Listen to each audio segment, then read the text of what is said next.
जब सरसो फुला के गद राइल हो बुझिह मास फगुनावा के आइल हो बुझिह मास फगुनावा के आइल हो। जब सरसो फुला के गद राइल हो बुझिह मास फगुनावा के आइल हो बुझिह मास फगुनावा के आइल हो। पन कनावा का पतयन के धरे लागे हो जौवन पहिले से बाटे सब झरे लागे हो। पन कनावा का पतयन के धरे लागे हो जौवन पहिले से बाटे सब झरे लागे हो।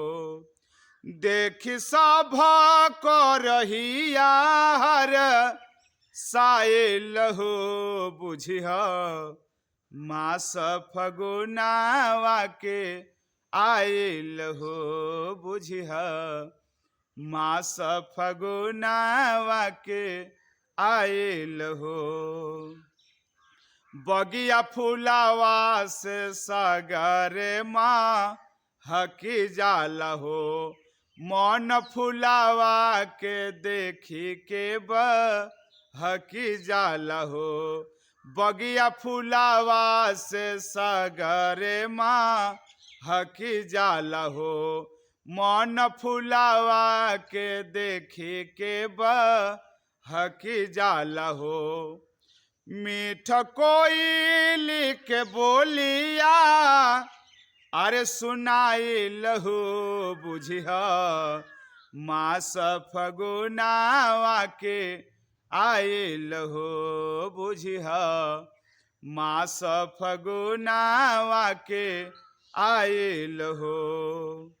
रोज सजनी निहारे सा जन के रहिया मन में लालसा लागल बाबू अहे कहिया।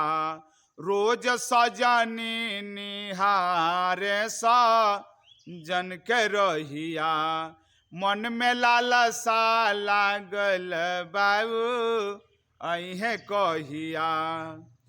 तकते ताकते में आखिया अरे दुखाइल हो बुझिह मास फगुनावा के आइल हो बुझिह मास फगुनावा के आइल हो।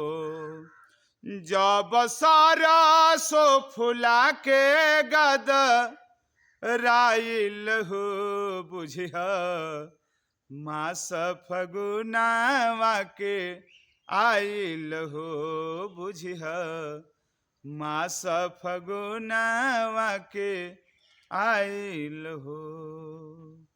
नमस्कार। आई एक जनी भैया बानी श्री दिलीप यादव जी, वहाँ के आदेश रहल कि एगो औरी होली के गीत सुना दी, तो वहाँ के आदेश के पालन भइल। आप सबके सादर प्रणाम, बहुत बहुत धन्यवाद।